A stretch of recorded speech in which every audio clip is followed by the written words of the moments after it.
$6. That was all it took for a billionaire to erase her entire family from her will. In a rundown late-night diner in Seattle, a black single father working his second shift of the day received a small tip from a wealthy stranger. But instead of keeping the money for himself, he did something that left the old woman frozen in her seat. A simple answer, a few honest words. Yet somehow they convinced a dying billionaire to hand over her empire to a man she had just met. What exactly did he say? The grandfather clock in the corner of the living room had just struck 9 when Rachel Hartwell heard the voices. They came from the study down the hall, muffled but unmistakable. Her son Richard and her grandson Derek were arguing again. At 78 years old, Rachel had learned to move quietly through her own mansion. The cancer diagnosis 6 months ago had weakened her body, but her mind remained sharp as ever. The doctors had given her 12 to 18 months. She had not told anyone in her family. Now standing outside the study door, she understood why that decision had been wise. "The yacht is only $2.3 million, Derek was saying. "Once we get control of everything, that's pocket change." Richard's voice cut through the air. "Keep your voice down, and stop talking about yachts. We need to focus on the legal strategy first." "What's taking so long? She's 78, Dad. How much longer can she possibly last?" Rachel pressed her hand against the wall to steady herself.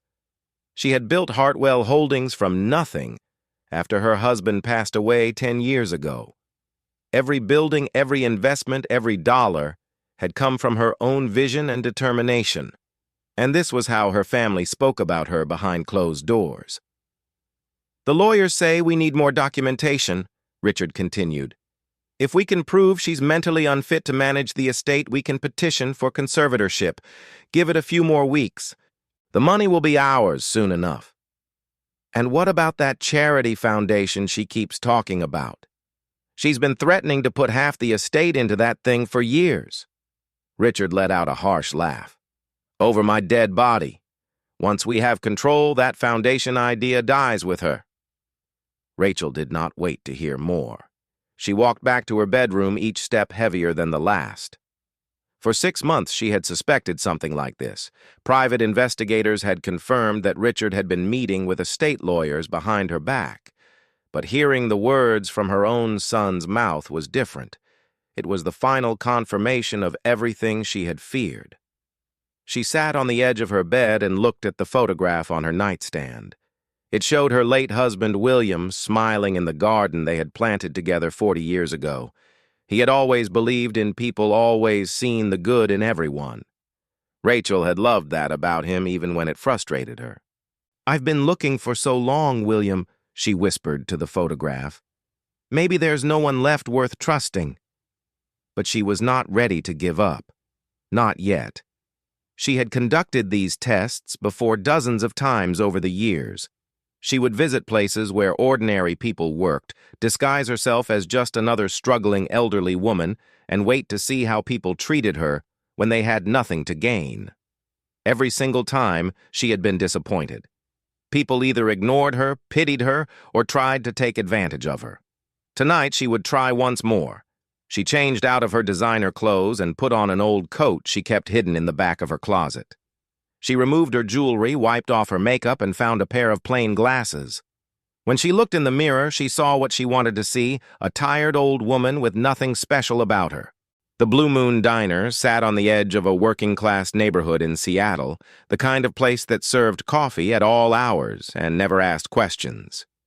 Rachel had found it during one of her late-night drives when sleep refused to come, and the silence of her mansion became unbearable. She pushed through the door at 11:15. The fluorescent lights buzzed overhead, casting a pale glow over the cracked vinyl booths and faded linoleum floor. A few customers sat scattered around the room, a truck driver hunched over a plate of eggs, a young couple sharing a milkshake, an old man reading yesterday's newspaper. And there behind the counter stood a black man in his early 30s. He moved between tables with a quiet efficiency, refilling coffee cups and clearing plates. His uniform was clean but worn at the edges, and the lines around his eyes spoke of exhaustion that went deeper than a single long shift. Rachel chose a booth near the back where she could observe without being noticed. She watched the man work, noting the way he smiled at each customer despite the weariness in his posture. His name tag read, Maddox. A drunk customer at the counter suddenly slammed his hand on the surface. He was a heavy-set white man with a red face and an expensive watch that seemed out of place in this establishment. "Hey, I've been waiting 10 minutes for my check. What the hell is wrong with you people?" Maddox walked over calmly. "I apologize for the wait, sir. I'll get that for you right away." "You'll get it right away. That's what you said 5 minutes ago." The man's voice grew louder. "This is why places like this are going out of business. Can't even hire competent help anymore." The manager, a thin man with a receding hairline, hurried over from the back. Rachel expected him to defend his employee. Instead, he turned to the drunk customer with an apologetic smile. "I'm so sorry about this, sir. I'll have a word with him. Your meal is on the house tonight." The drunk man grunted, threw some bills on the counter, and stumbled toward the exit. As he passed Maddox, he muttered something under his breath that made the young couple in the corner look away in discomfort. Maddox said nothing. He simply nodded, picked up the dirty dishes, and continued his work. Rachel had seen enough situations like this to know what most people did. They complained, they fought back, they carried the humiliation home and let it poison their hearts. But Maddox moved on to the next table as if nothing had happened, his smile returning as he asked an elderly woman if she needed more coffee. When Maddox finally came to take Rachel's order, she asked for just a cup of tea and a slice of pie. He brought them promptly, and she noticed the care he took in placing the cup so the handle faced her, the way he made sure the pie slice was centered perfectly on the plate. "Thank you," she said, making her voice sound weaker than it was. "You're welcome, ma'am. Let me know if you need anything else." She ate slowly, watching him work through the next hour. At 12:30, the diner had emptied except for her and the old man with the newspaper. Maddox began wiping down the empty tables, his movements slower now, the exhaustion finally showing through. When he brought her check, the total came to $14. Rachel reached into her purse and pulled out a 20, then made a show of fumbling with her wallet. She let it fall to the floor, spilling its contents across the linoleum. Maddox bent down immediately to help her. As he gathered the scattered items, Rachel watched his face. The wallet contained only a few coins and some crumpled $1 bills. It was a test she had used many times before. Most people would pretend not to notice. Some would offer empty words of sympathy. A rare few would try to slip a coin into their pocket when they thought she was not looking. Maddox simply handed everything back to her without comment. Rachel placed $6 on the table as a tip. Not generous, but not insulting either. Just enough to mean something to someone who was struggling and small enough to test whether greed would win over pride. Maddox looked at the money, then looked at her. His eyes moved briefly to the nearly empty wallet still open in her hands. "Ma'am," he said quietly, sliding the $6 back toward her. "You keep this. I can see you need it more than I do." Rachel felt her heart skip. This was not the reaction she had expected. "But you worked so hard tonight," she said, maintaining her disguise. "I saw how that man treated you. You deserve something for putting up with all that." Maddox shook his head. $6 isn't going to change my life, but it might help you buy breakfast tomorrow. Please keep it." She decided to push further. "You're telling me you don't need the money, a young man working the late shift at a place like this." Something shifted in Maddox's expression. For a moment, the professional mask slipped, and she saw the real person underneath. A man carrying more weight than anyone should have to bear alone. "I need it," he admitted. "I'm 3 months behind on rent. My daughter's school needs tuition money I don't have, and I'm so tired right now that I can barely keep my eyes open." He straightened up, and when he spoke again, his voice carried a quiet dignity that made Rachel's breath catch in her throat. but my father taught me something when I was young.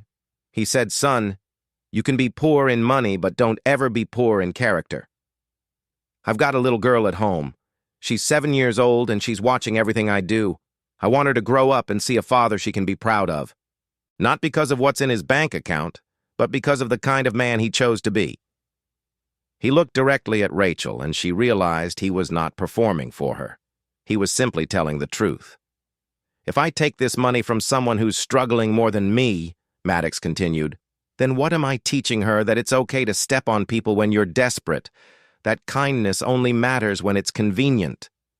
He shook his head slowly. No, ma'am.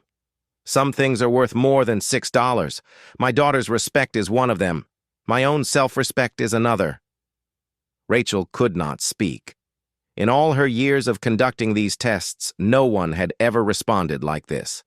She had met people who refused money out of pride, people who refused it to make themselves look good, people who refused it because they suspected a trick. But she had never met anyone who refused it simply because they believed with absolute conviction that it was the right thing to do. She gathered her things slowly, her hands trembling slightly. Thank you, she managed to say, for the tea, and for reminding me of something I had almost forgotten. Maddox nodded politely. You have a good night, ma'am. Stay safe out there. Rachel walked out into the cold Seattle night. Instead of driving away, she sat in her car in the parking lot, unable to move. Her mind kept replaying Maddox's words, the look in his eyes when he spoke about his daughter, the bone-deep weariness that he refused to let compromise his principles. She was still sitting there when the diner's back door opened at 2 in the morning. Maddox emerged no longer in his uniform, wearing a jacket that was too thin for the weather. An older woman was waiting in a parked car nearby, and as Maddox approached, Rachel could see a small figure in the back seat. The child stirred as Maddox opened the door. Through the gap in her window, Rachel could hear their voices. Daddy? The little girl's voice was heavy with sleep. Are you working tomorrow, too? Maddox lifted his daughter into his arms, cradling her against his chest. Yeah, baby girl. But this weekend I'm taking you to the park, just you and me. How does that sound? You promise. Maddox kissed her forehead gently. I promise. Okay. The little girl wrapped her arms around her father's neck. I love you, Daddy. I love you too, Lily. More than anything in this world. Rachel watched them walk away, father and daughter, into the darkness of the parking lot. Tears were streaming down her face before she even realized she was crying. She thought of Richard, who had not called her on her birthday in 3 years. She thought of Derek, who only visited when he needed money. She thought of all the people who had surrounded her with false smiles and empty promises, waiting for her to die so they could divide up the spoils. And then she thought of Maddox Thompson, a man who had nothing, who was exhausted and struggling, and 3 months behind on rent, but who had pushed $6 across a table because he believed that character mattered more than money. For the first time in years, Rachel Hartwell felt something she had almost forgotten how to feel. Hope. The next morning, Rachel made a phone call to a man she had used many times over the years. His name was Frank Morrison, a private investigator who had helped her with background checks on business partners and employees.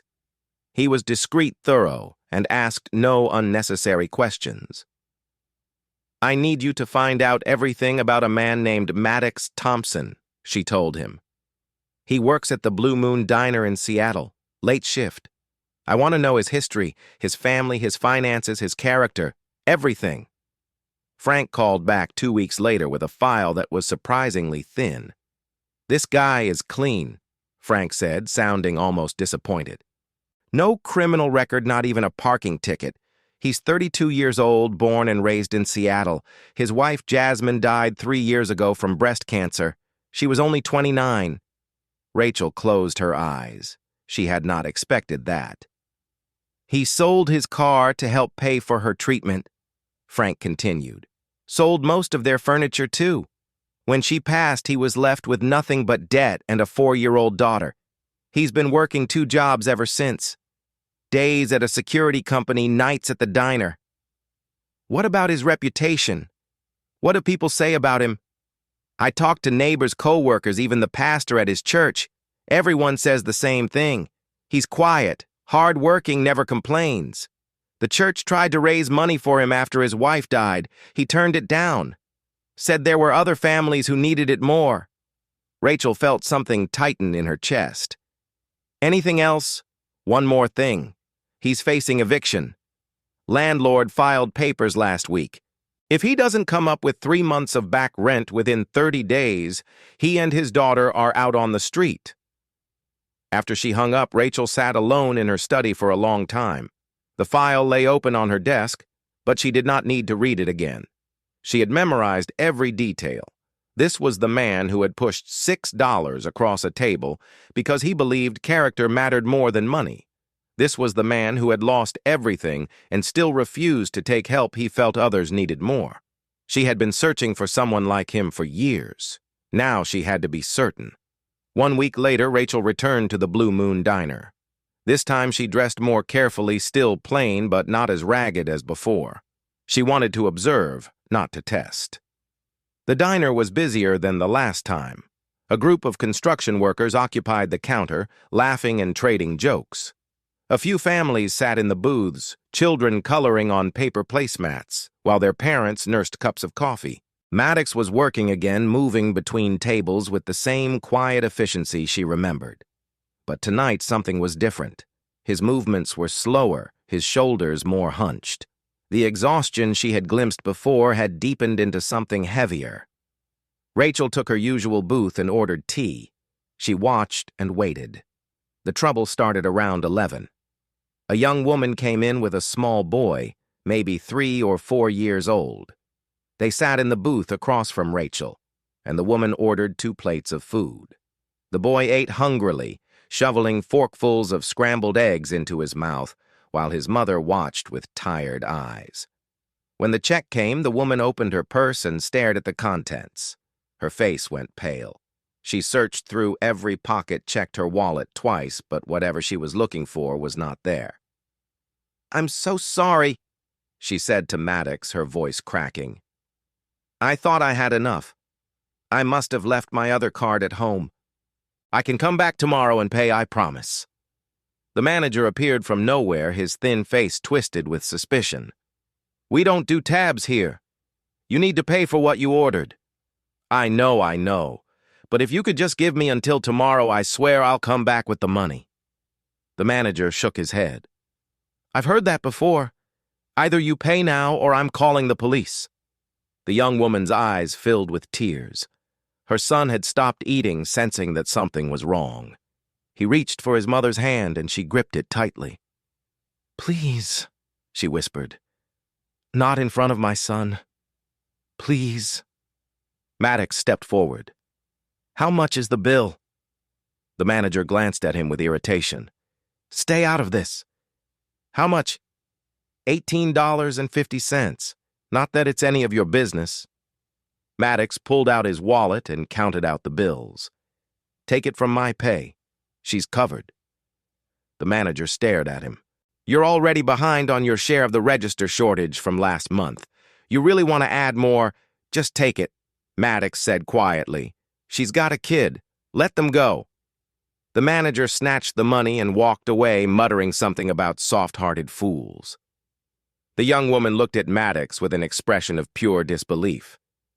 "Why would you do that? You don't even know me." Maddox shrugged, but there was no indifference in the gesture. "I've been where you are. When my wife was sick, there were days when I couldn't afford to feed my daughter. Someone helped me once, a stranger I never saw again. I'm just passing it on." The woman thanked him 3 more times before gathering her son and leaving. Maddox watched them go, then turned and noticed Rachel sitting in her booth. Recognition flickered in his eyes. "You came back," he said, walking over to refill her tea. "I did. This seems like a good place to think." Maddox nodded as if that made perfect sense. "Anything else I can get you?" Rachel looked at him for a long moment. "You just gave away money you don't have, for someone you'll never see again." Probably not. Doesn't that bother you, that you'll never be repaid? Maddox considered the question seriously. When my wife was dying, she told me something I've never forgotten. She said that kindness isn't a transaction. You don't do it because you expect something back. You do it because it's who you choose to be. He glanced toward the door where the young woman had disappeared. My daughter asks me sometimes why we don't have as much as other families. I tell her that having less doesn't mean being less, and the only way to prove that is to live it. Rachel felt her eyes stinging. She blinked rapidly, refusing to let the tears fall. You're a remarkable man, Maddox Thompson. He seemed surprised that she remembered his name. I'm just trying to get through each day, ma'am. Same as everyone else. That night, Rachel drove home and made a decision that had been forming in her mind for 2 weeks. She called her personal attorney a woman named Catherine Wells, who had handled her private affairs for over 20 years. Catherine was not connected to the family lawyers that Richard had been conspiring with. She was loyal only to Rachel. I want to change my will, Rachel said. Completely. They met the next day in Catherine's office. Rachel laid out her plan with the precision of a woman who had built a business empire from nothing. She knew exactly what she wanted. 70% of her estate would go into a charitable foundation called the Hartwell Legacy Foundation. Its purpose would be to support single parents, working-class families, and educational opportunities for underprivileged children. Maddox Thompson would be named as the executive director with a 10-year appointment and a salary that would allow him to dedicate himself fully to the work. 20% would go directly to Maddox, but with conditions. He would need to complete a financial management training program within 2 years. At least half of what he received would need to be reinvested into community programs. The restrictions were not meant to control him, but to protect him from those who would try to take advantage of his generous nature. The remaining 10% would be held in trust for Richard and Derek, but they would only receive it after the foundation had operated successfully for 5 years. It was a test, Rachel explained. If they supported the foundation's work, they would eventually receive their share. If they tried to destroy it, they would get nothing. Finally, she added an anti-contest clause. Anyone who challenged the will in court would automatically forfeit their inheritance. Are you certain about this? Catherine asked when Rachel finished. Your son and grandson will fight this with everything they have. I'm counting on it, Rachel replied. That's why I want to record a video.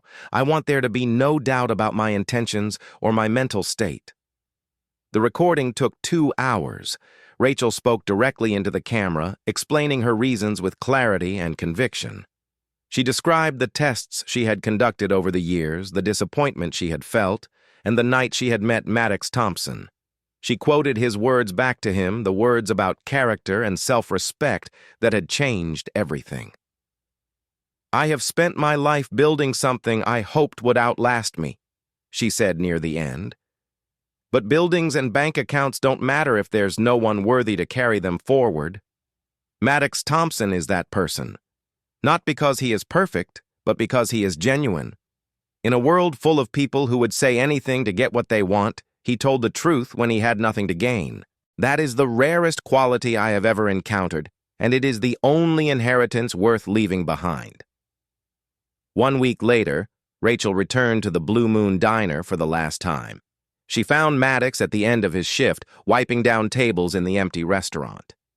I wanted to thank you, she said, approaching him. He looked up, recognizing her immediately. For what? For reminding me that good people still exist. I had almost given up believing that. Maddox shook his head. I'm not special. There are good people everywhere. Sometimes you just have to look a little harder to find them. Rachel reached into her purse and pulled out a business card. She pressed it into his hand. If you ever run into legal trouble, call this number. They'll help you no charge. Maddox looked at the card, then back at her. I don't understand. Why would you do this for me? Rachel smiled, but there was sadness in it. Because someone should have done it for you a long time ago. Take care of yourself, Maddox, and take care of that beautiful daughter of yours." She walked out of the diner without looking back. Maddox stood there holding the business card, more confused than he had ever been in his life. 5 weeks later, Rachel Hartwell died in her sleep at Seattle Presbyterian Hospital. The cancer had spread more aggressively in the final month, just as her doctors had warned it might. She passed quietly in the early morning hours with no family at her bedside. Richard and Derek learned of her death from the hospital staff. They arrived within hours, already making phone calls to lawyers and financial advisors. The funeral was scheduled for the following week, but their minds were focused on something else entirely. The reading of the will took place in Catherine Wells's office 5 days after Rachel was buried. Richard sat in the front row, Derek beside him, both men wearing expressions of barely concealed anticipation.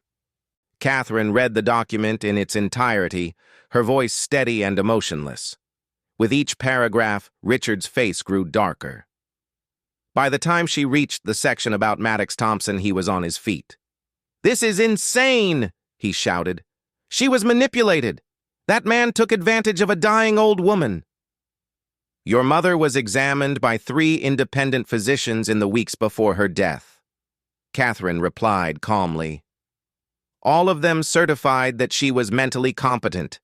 The video recording she made will further confirm her intentions."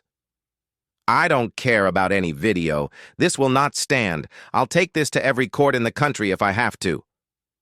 Derek was already on his phone, texting furiously. Richard stormed out of the office, slamming the door behind him. Catherine waited until the room was empty, then picked up her phone and dialed. The call was answered on the 3rd ring. "Mr. Thompson, this is Catherine Wells. I was Rachel Hartwell's attorney. I'm afraid I have some news that's going to change your life." Maddox hung up the phone and sat down on the edge of his bed. His hands were shaking. $2.3 billion. The number was so large it felt meaningless, like something from a dream that would evaporate the moment he opened his eyes. Lily was at school. The apartment was quiet except for the sound of traffic outside the window. In 30 days, they would have to leave this place. He had already started looking at shelters, trying to figure out how to explain to his daughter that they might not have a home anymore. And now a stranger had left him billions of dollars. He thought about the old woman at the diner, the way she had watched him work, the business card she had pressed into his hand. He had never called the number. It had seemed too strange, too good to be true. Now he understood why. The news broke 2 days later. Richard Hartwell held a press conference outside his mother's mansion, surrounded by lawyers and reporters. He spoke with the confidence of a man who had never been denied anything in his life. "My mother was a brilliant woman," he said, his voice heavy with manufactured grief. "But in her final months, she was taken advantage of by a predator who saw an opportunity. Maddox Thompson is a con artist who manipulated a dying woman into signing over her fortune. We will not allow her legacy to be stolen by a stranger." The story spread like wildfire. Every news outlet in Seattle ran with it. Within a week, Maddox's face was everywhere. The headlines called him a gold digger, a scam artist, a man who preyed on vulnerable elderly women. Anonymous sources claimed he had a history of targeting wealthy customers at the diner. None of it was true, but the truth did not matter anymore. Maddox lost his job at the security company first. His supervisor called him into the office and explained that the negative publicity was affecting the company's reputation. They could not afford to keep him on staff. The diner followed a few days later. The manager did not even bother to call. Maddox showed up for his shift and found someone else wearing his name tag. Then came the worst blow of all. A social worker appeared at his door on a Tuesday morning holding a clipboard and wearing an expression of professional sympathy. Someone had filed an anonymous complaint with Child Protective Services claiming that Maddox was an unfit parent. The allegations were vague but damaging. Financial instability, inability to provide stable housing, potential exploitation of a minor for sympathy. "We're required to investigate all complaints," the social worker explained. "This doesn't mean we're taking your daughter away, but we will need to conduct interviews and home visits over the next several weeks." Maddox stood in his doorway, feeling the ground crumble beneath his feet. He had survived his wife's death. He had survived poverty and exhaustion and the quiet humiliation of being treated as less than human. But the thought of losing Lily was more than he could bear. That night he sat across from his daughter at their small kitchen table. She had heard things at school. Other children had repeated what their parents said at home.